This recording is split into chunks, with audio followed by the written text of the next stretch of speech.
बाल मंदिर के इस YouTube चैनल पर आप सबका हार्दिक स्वागत है। आज हम अपने इस चैप्टर संख्या 9 उप सहसंयोजक यौगिक के अंदर एक पॉइंट लेने जा रहे हैं। जैसे हमने लास्ट 2 लेक्चर के अंदर पढ़ा था, कौन सा, VBT है ना, वैलेंस बॉन्ड थ्योरी, संयोजकता बंध सिद्धांत और उसके उदाहरण। और आज हम लेने जा रहे हैं CFT। CFT होता है क्रिस्टल फील्ड थ्योरी, या जिसे हम कहते हैं क्रिस्टल क्षेत्रीय सिद्धांत। क्या होता है इसके अंदर? देखिए, होता यूं है साहब कि जनरली हम जब लिगेंड और धातु की बात करते हैं तो ये कहा जाता है कि धातु और लिगेंड जो होते हैं, है ना, ये आयनिक अवस्था के अंदर होते हैं। किसमें होते हैं? आयनिक रूप में। और जब ये आयनिक रूप में होंगे तो इनके मध्य प्रबल स्थिर विद्युत आकर्षण बल पाया जाता है। यानी इनके बीच में क्या पाया जाता है? प्रबल स्थिर विद्युत आकर्षण बल ये उपस्थित होता है, सामान्य रूप में हम कहते हैं, है ना, क्योंकि लिगेंड है, लिगेंड पर इलेक्ट्रॉन घनत्व अधिकतम होता है। धातु होती है तो धातु इलेक्ट्रॉन न्यून होती है, उसके पास इलेक्ट्रॉन की कमी होती है। तो यहां पर यह कहा जाता है कि धातु और लिगेंड के बीच में जैसे मान लो आयनिक बंध बनता है तो प्रबल स्थिर विद्युत आकर्षण बल के द्वारा जुड़े हुए रहते हैं। ठीक है, अब यहां दो चीजें आती है। एक होता है ऋणावेशित लिगेंड।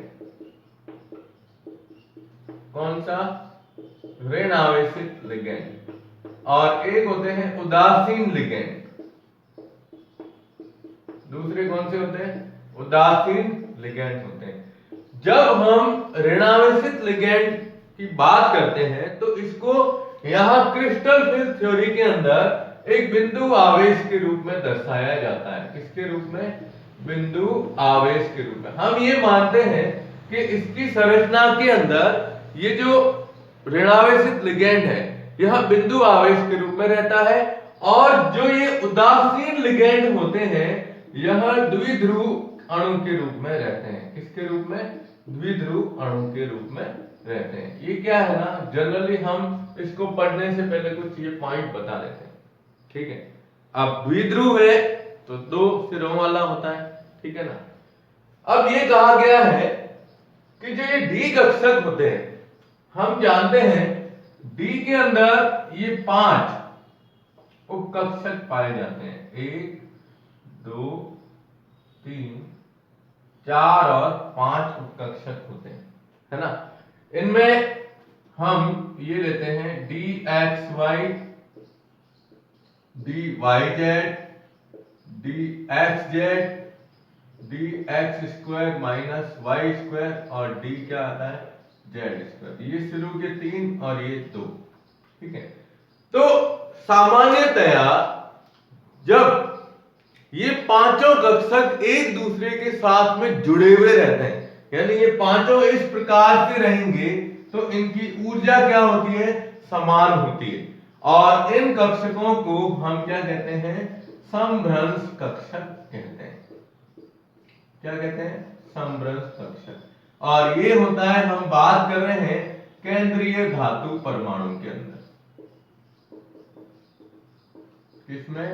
केंद्रीय धातु परमाणु जो होता है उसके अंदर जो डी कक्षक पाए जाते हैं, जब ये पांचों कक्षक एक दूसरे के साथ में जुड़े हुए हैं, इसका मतलब इनकी ऊर्जा समान है। और ये परिस्थिति तब तक बनी रहती है जब तक कि इसके पास में कोई दूसरा आवेश नहीं आ जाए। केंद्रीय धातु परमाणु जो होता है ना, केंद्रीय धातु परमाणु है। अब केवल केंद्रीय धातु परमाणु की बात करते हैं तो इसके अंदर जो ये डी कक्षक है वह इस प्रकार से जुड़े हुए रहेंगे, यानी ये कौन सी स्थिति में रहते हैं? सममित स्थिति के अंदर रहेंगे।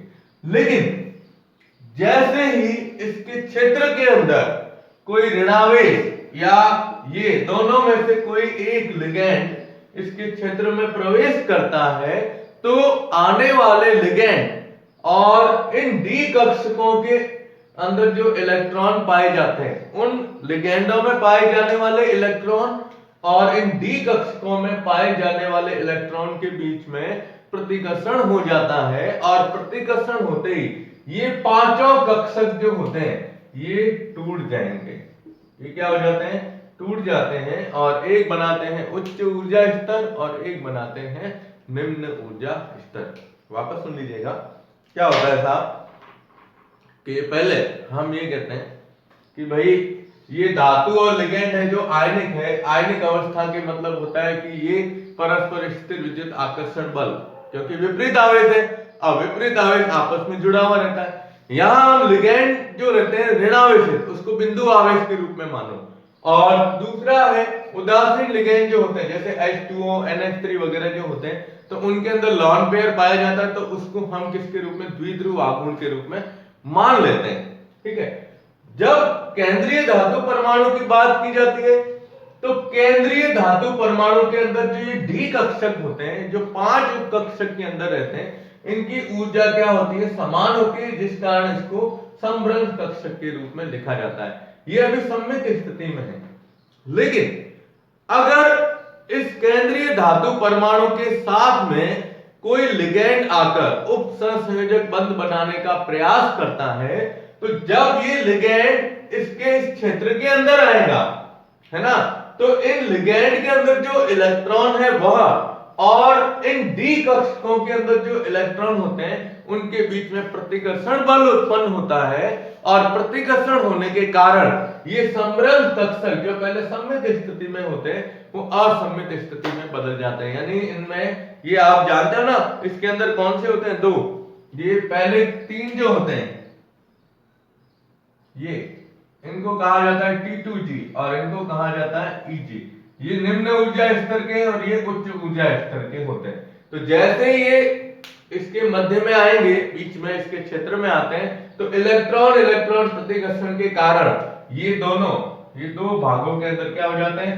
डिवाइड हो जाते हैं, जिसमें एक बनता है ये निम्न ऊर्जा स्तर और एक बनता है उच्च ऊर्जा स्तर। तो इस प्रकार का विपाटन, कक्षकों का टूटना, ये कहलाता है क्रिस्टल फील्ड थ्योरी, या जिसे हम कहते हैं क्रिस्टल क्षेत्रीय सिद्धांत के नाम से जाना जाता है। अब इसके अंदर हमारे टॉपिक 2 है।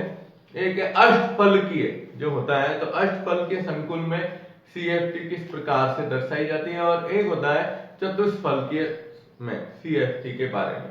तो पहला हम ले रहे हैं आज वो अष्टफलकीय, यानी CFT के अंदर किस प्रकार। देखो बिल्कुल सिंपल है, ठीक है ना, थोड़ा सा इसको समझना है, रटना नहीं। ओके, चलिए अब इसका स्क्रीनशॉट लेना चाहो तो ले लो, मतलब ये एक आउटलाइन है कि हम इसको इस प्रकार से दर्शा सकते हैं। ठीक है, चलिए ले लीजिए आप इसका स्क्रीनशॉट। ओके, अब देखो आप, अब हम लेने जा रहे हैं मुख्य पॉइंट इसका जो है अष्टफलकीय संकुल के अंदर CFT को किस प्रकार से दर्शाया जाता है।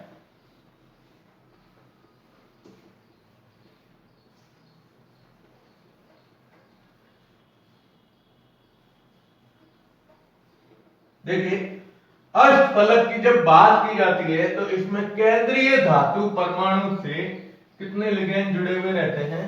6 लिगेंड अष्टफलक के कोणों के ऊपर स्थित होते हैं। ये आपको जनरली ध्यान में रखना है। क्या लेते हैं हम? अष्टफलकीय संकुल में CFT। अष्टफलकीय जैसे केंद्रीय धातु परमाणु के साथ में कितने लिगेंड जुड़े हुए हों? 6 लिगेंड जुड़े हुए हों। इसको ML6 संकुल के नाम से भी जाना जा सकता है। अब इसका सबसे पहला पॉइंट वो ये दिया है, देखिएगा कि फर्स्ट पॉइंट कहते हैं कि जो केंद्रीय धातु परमाणु होता है, देखिए अब पूरा नहीं लिखूंगा, इसको शॉर्ट में बता रहा हूं।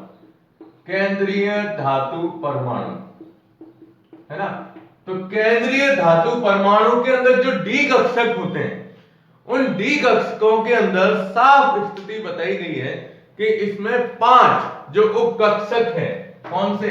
ये 5 जो अभी अपन ने लिए थे, 1 2 3 4 और ये 5 है ना, ये 3 और ये 2, जिसमें ये है dx square minus Y square और ये है dz स्क्वायर। ये क्या था, dxy dyz और dxz, ये होता है T2g और ये होता है Eg। तो ये पहला पॉइंट आपको ये ध्यान रखना है कि जो केंद्रीय धातु परमाणु होता है, उस केंद्रीय धातु परमाणु के अंदर जो डी कक्षक पाए जाते हैं उनकी ऊर्जा क्या होती है, समान होती है, जिसे हम क्या नाम देते हैं, समभ्रंश कक्षक के नाम से जानते हैं। अपना ये पहला पॉइंट यही होगा, ठीक है। और इसके अंदर एक चीज और ध्यान रखिएगा, जैसे अपन ये अक्ष लेते हैं, ये है ना, ये जेड अक्ष, ये एक्स अक्ष और ये कौन सा है, वाई अक्ष। तो इसमें एक चीज ये बताई गई है कि जो ये Eg है, Eg मतलब जो उच्च ऊर्जा स्तर होता है, इसके अंदर इलेक्ट्रॉन घनत्व का मान है ना, इनके अक्षों के ऊपर पाया जाता है। अब इसको हम दर्शाते हैं कि ये एक अक्ष, ये वाला, ये वाला, ये वाला, ये और ये जितने भी अक्ष होते हैं, यानी डी एक्स अक्ष, वाई अक्ष और जेड अक्ष के ऊपर इलेक्ट्रॉन घनत्व सबसे ज्यादा किसका होता है, Eg कक्षकों का होता है। यानी जो Eg कक्षक की पालियां है, वह पालियां इन अक्षों के ऊपर रहती है, जिसके कारण हम ये कहते हैं यहां पर इलेक्ट्रॉन घनत्व सबसे अधिक होगा। तो पहला पॉइंट ये है कि केंद्रीय धातु परमाणु में जो डी कक्षक होते हैं, इन डी कक्षकों के अंदर Eg में इलेक्ट्रॉन घनत्व सबसे ज्यादा किस पर पाया जाता है, अक्ष के ऊपर पाया जाता है। ध्यान से सुनिएगा इन चीज को, इन अक्षों के ऊपर इलेक्ट्रॉन घनत्व सबसे अधिकतम होगा। और T2g जो होता है वो होते हैं अक्ष के मध्य, अक्ष के मध्य स्थित होते हैं, इसलिए इसमें इलेक्ट्रॉन घनत्व भी क्या होगा, अक्षों के मध्य में पाया जाता है। यानी ये जो बीच में खाली जगह दिख रही है आपको, इन खाली जगह के अंदर ये dxy dyz और dzx जो अक्ष, ये जो होते हैं उपकक्षक, इन कक्षकों का इलेक्ट्रॉन घनत्व इसमें मध्य में पाया जाएगा। वापस सुन लीजिएगा इस पॉइंट को, क्या कहता है ये, देखो ये कहता है कि केंद्रीय धातु परमाणु के अंदर जो डी कक्षक होते हैं उनकी ऊर्जा क्या होती है, समान होती है। लेकिन ये जो उच्च ऊर्जा स्तर होता है D X square minus Y square और डी जेड स्क्वायर, ये दोनों इनकी ऊर्जा अधिक होने के कारण और इसमें इलेक्ट्रॉन घनत्व जो होता है वो अक्षों के ऊपर सबसे अधिकतम रहेगा। और ये जो निम्न ऊर्जा स्तर वाले कक्षक होते हैं उपकक्षक, ये dxy dyz और d, इसमें dxz में इलेक्ट्रॉन घनत्व इन अक्षों के क्या होता है, मध्य में स्थित होता है। पहला पॉइंट अपना यही है, ठीक है। दूसरा पॉइंट ये कहता है, ध्यान दीजिएगा कि जो केंद्रीय धातु परमाणु है, इन केंद्रीय धातु परमाणु के अंदर जैसे मान लो ये अष्टफलकीय संरचना लेते हैं, तो 1 2 3 4 5 और 6 लिगेंड इसमें अष्टफलक में क्या होता है, Ml6 में ये 6 लिगेंड जो होते हैं वह अष्टफलक के क्या होते हैं, कोनों पर स्थित होते हैं, कोनों पर व्यवस्थित रहते हैं। यूं कोनों के ऊपर क्या रहते हैं, व्यवस्थित रहते हैं। 2 पॉइंट इसके ये हो गए, ठीक है। अब तीसरा पॉइंट, जब ये लिगेंड, अब ध्यान दीजिएगा हमारे पास तीसरा, चौथा और पांचवा पॉइंट ही है, जिसके बाद ये CFT पूरा हो जाता है। ये कहता है कि ये लिगेंड जिस समय केंद्रीय धातु परमाणु की तरफ आते हैं, यूं इस तरह से, ठीक है, ध्यान से सुनिएगा। तीसरा पॉइंट कहता है कि लिगेंड जब उप सहसंयोजक बंध बनाने के लिए कहां आते हैं, केंद्रीय धातु परमाणु की तरफ, केंद्रीय धातु परमाणु की तरफ बढ़ते हैं।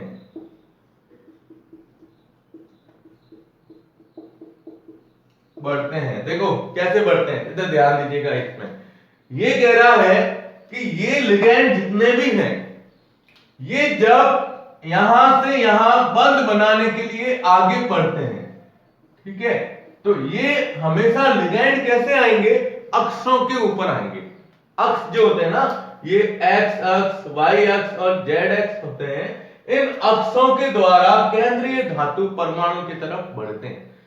लेकिन यहां बात ये आती है कि जो ये लिगेंड के अंदर जो इलेक्ट्रॉन पाए जाते हैं, लिगेंड के इलेक्ट्रॉन, ठीक है, और यहां हम कह रहे हैं कि डी एक्स वाई और डी वाई जेड के अंदर, ये देखो ये पॉइंट दिया गया है, डी एक्स वाई और D Y Z, sorry D Z square, sorry D X square minus Y square और डी जेड स्क्वायर के जो इलेक्ट्रॉन है, जिसको हमने कहा है कि वह अक्ष के ऊपर क्या होते हैं, अधिकतम संख्या के अंदर उपस्थित होते हैं, या ये कह सकते हो कि इन अक्षों की जो पालियां होती है, ये इन पालियां इनके मार्ग में अवरोध उत्पन्न कर देती है।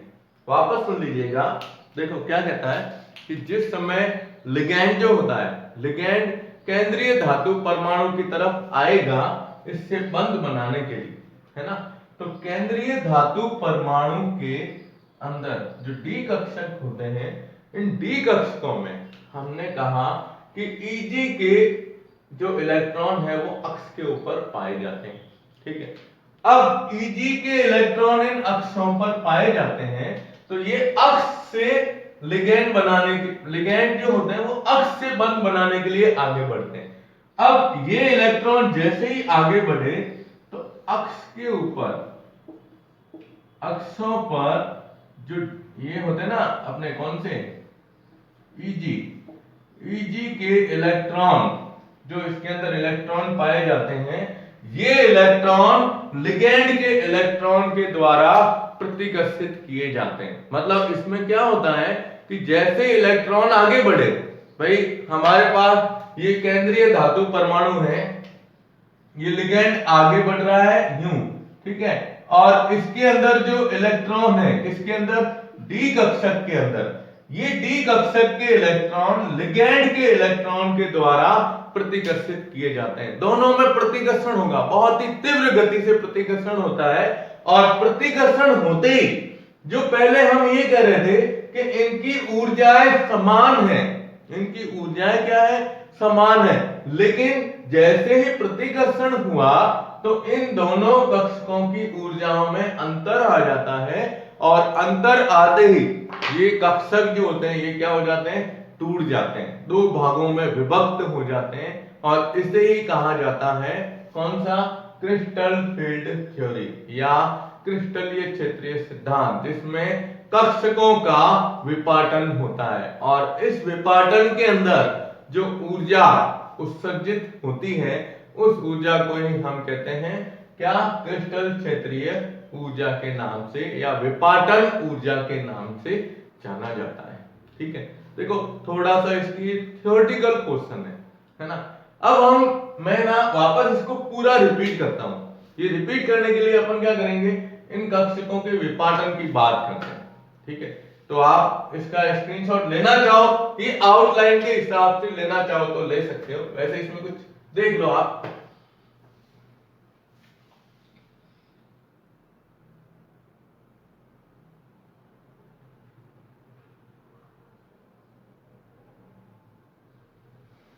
ठीक है, अब देखिए, अब इसको कैसे समझते हैं अपन। क्रिस्टल, ये क्षेत्रीय विपाटन ऊर्जा का मतलब ये होगा, या तो इसमें विपाटन के दौरान होने वाली ऊर्जा में परिवर्तन, यानी जो T2G और Eg की ऊर्जा में जो अंतर आ रहा है उस ऊर्जा को अपन क्या कहते हैं, विपाटन ऊर्जा के नाम से जानते हैं। अब इसको किस प्रकार से दर्शाएंगे, देखो एक बार में अपन इसको वापस रिपीट करते हैं,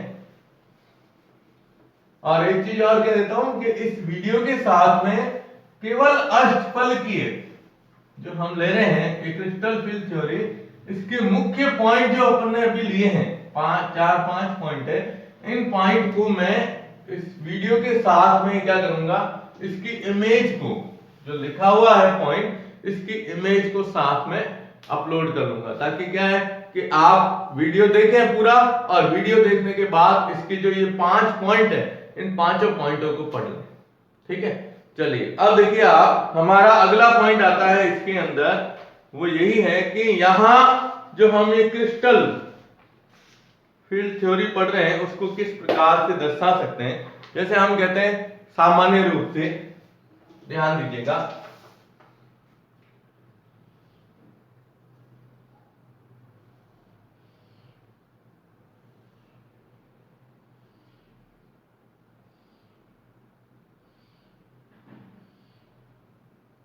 ये डी है ना, हम क्या लिखते हैं, D X Y, D Y Z, D X Z, D X square minus Y square और डी जेड स्क्वायर, ये 3 और ये 2, इसको कहा जाता है T2G, और ये क्या है Pg।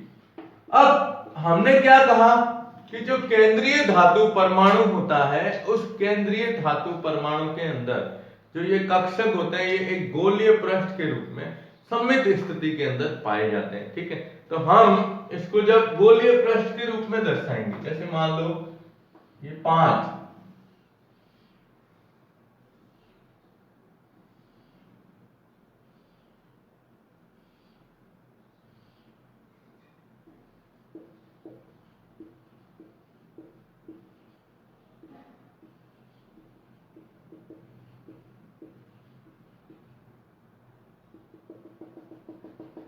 ये हम लेते हैं गोलीय पृष्ठ के रूप में, और क्या स्थिति में पाए जाते हैं, सममित स्थिति में। प्रारंभिक स्थिति के अंदर हमने ये कहा था।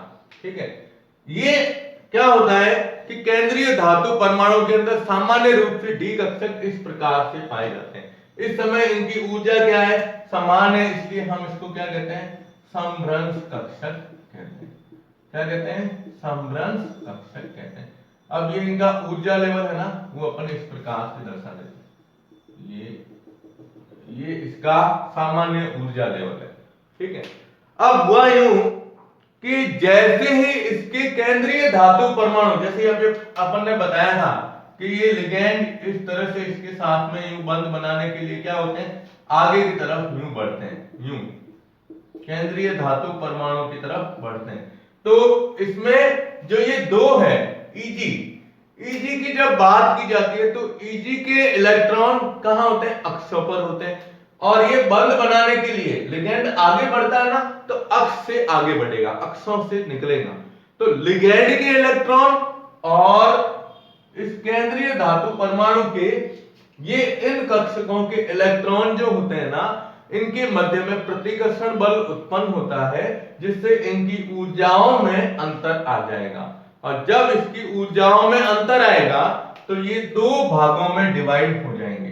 कितने, 2 भागों के अंदर, यूं एक बनेगा जिसे हम कहते हैं, ये 3 होते हैं उपकक्षक, है ना, इसको कहते हैं dxy, dyz और dxz, ये कहलाते हैं T2G, जो कौन सा होता है, निम्न ऊर्जा स्तर होता है।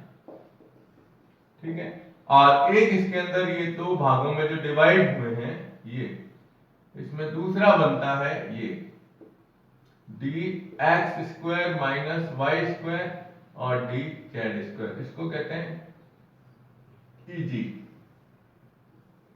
और ये कौन सा होता है, उच्च ऊर्जा स्तर होता है। यानी जिस समय इनके पास में कोई लिगेंड नहीं आया है ना, जिस समय, उस समय तो ये किसके रूप में रहते हैं, गोलीय पृष्ठ के रूप में रहते हैं, समभ्रंश कक्षक के रूप में। लेकिन जैसे ये लिगेंड बल बनाने के लिए यहां से इसकी तरफ आते हैं, अक्षों से आते हैं, तो अक्ष पर इन दोनों कक्षकों की ऊर्जा या इनके इलेक्ट्रॉन घनत्व का मान अधिक होता है, और ये लिगेंड के इलेक्ट्रॉन और इनके इलेक्ट्रॉन के मध्य में क्या होगा, प्रतिकर्षण उत्पन्न होता है, जिससे ये कक्ष 2 भागों में विपाटन होना, यानी 2 भागों में बढ़ जाना, इसको कहा जाता है। जब ये विपाटन होता है तो इसके और ये सामान्य ऊर्जा है और इसके बीच की ऊर्जा, इन ऊर्जाओं में जो अंतर होता है उस अंतर को ही हम क्या कहते हैं, क्रिस्टल क्षेत्र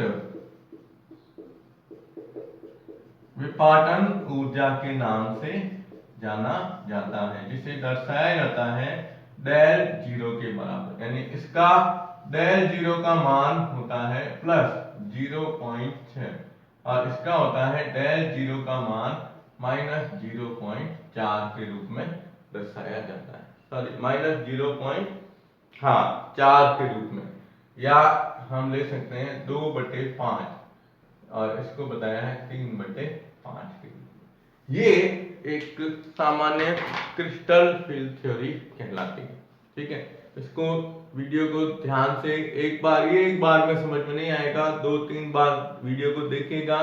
ठीक है, फिर मैं इसके साथ में इसका जो मुख्य पॉइंटों की इमेज इसके साथ में डाल रहा हूं ताकि आप वीडियो देखने के बाद इसको समझ सकते हैं। 100% ये सवाल आने की संभावना है। ठीक है, तो इसे हम कहते हैं क्रिस्टल फील्ड थ्योरी, या कह सकते हो क्रिस्टल क्षेत्रीय सिद्धांत, जो हमने पढ़ा है अष्टफलकीय के लिए। जब चतुष्फलकीय की बात की जाती है तो इसको भी मैं आपको साथ में बता देता हूं कि चतुष्फलकीय लिगैंड संकुल जो होते हैं उसके अंदर 4 लिगैंड जुड़े हुए रहते हैं, लेकिन उसमें विपाटन जो होता है ना उसकी संभावना बहुत ही क्या होती है, कम होती है। और अगर विपाटन हो भी गया तो इसका उल्टा होगा। उल्टा होने का मतलब ये हो जाएगा कि यहाँ जो ये T2G निम्न ऊर्जा स्तर है ये हो जाएगा उच्च ऊर्जा स्तर में, और ये उच्च ऊर्जा स्तर वाला किस में बदल जाता है, निम्न ऊर्जा स्तर में। यानी हम इसको यहाँ यूं घुमा देते हैं, चतुष्फलकीय की बात करोगे ना तो ये यूं आ जाएगा, जैसे ये 5 है, ये टूटेंगे ना तो टूट के ऊपर आ जाएंगे ये 3 और नीचे आ जाएगा ये 2। ठीक है ना, तो ये किसके अंदर होता है, चतुष्फलकीय के अंदर संकुल में। और ये जो हमने पूरा लिया है यहां से यहां तक का, ये किस में आ रहा है, अष्टफलकीय के।